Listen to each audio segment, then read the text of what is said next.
Okay, charging discharging curves for an inductor. If you have looked at the capacitor, charging discharging curves, these are going to be fairly familiar. The circuit will start with charging curves.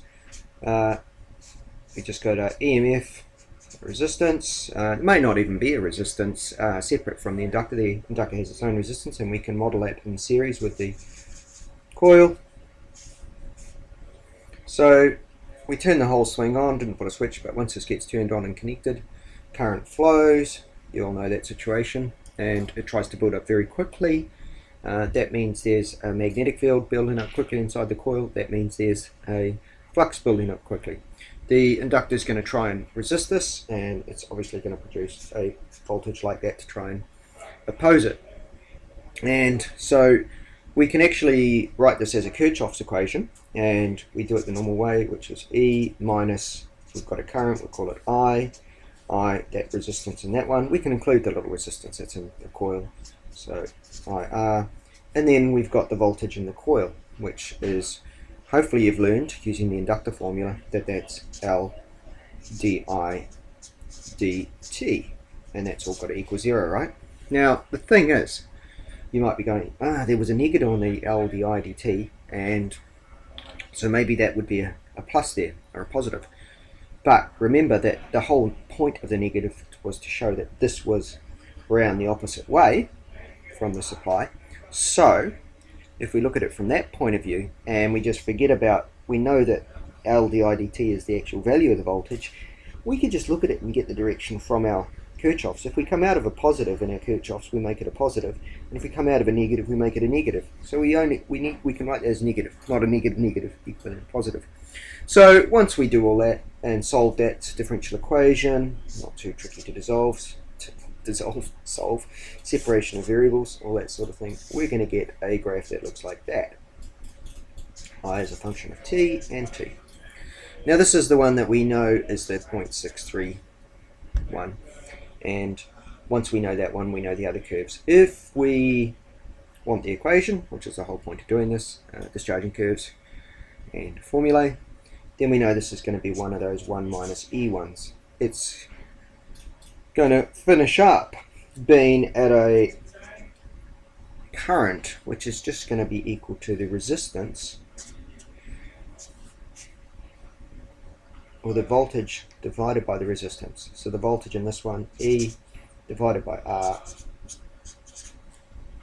and if we'd solved the equation, we would have got the time constant like that.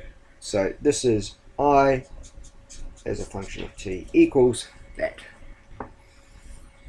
Alright, and we have seen with our capacitor curves where the 0.63 comes from. It's just e to the minus t over the time constant. When the time equals the time constant, it's minus 1, which is 1 over e, which is 1 over 2.7, which equals 0.37. 1 minus 0.37 equals 0.63.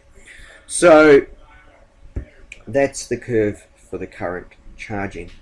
Alright, now the discharge curve, if one thing that I've said to you in the past is that if you can remember the capacitor charging curve, which just looks like this one, but it's voltage against time, you'll know how all the other curves look, because the inductor one the curve that's like that will be the current against time.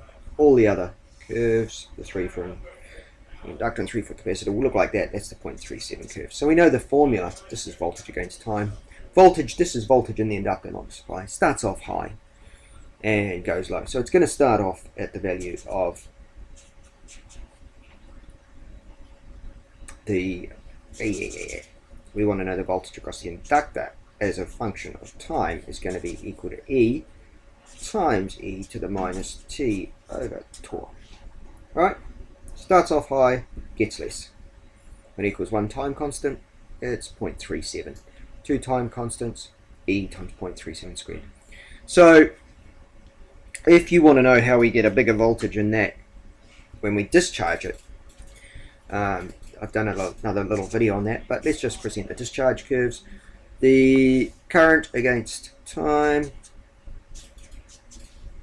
and the voltage against time, or current against time. We said all the others are going to look like that. So this one's going to start off at the maximum current, which I think we just said. Did we put it on our little graph here? maximum is just E over R. So it's going to start off at E over R and then decrease. So our formula for the discharge, just write that on here, discharging I against T is just going to be equal to E over R, E to the minus T over time constant, right? So the voltage discharge curve, same, it's going to start off at E, so voltage against time is just going to be equal to E to the minus T all over the time constant. So there's a formula for the graphs, which you will need to do slightly trickier problems when you want to use the logs. What else did I want to say? The voltage against time, really, this little guy for the charging, we could have said that it actually should have looked like that with a negative voltage, because it's round the other way from the supply voltage. So if we've actually said that the voltage of the supply is positive, then that one should be opposite. But we normally see it written like that, so I just want to draw your attention to that, and I don't want it to be confusing. All right.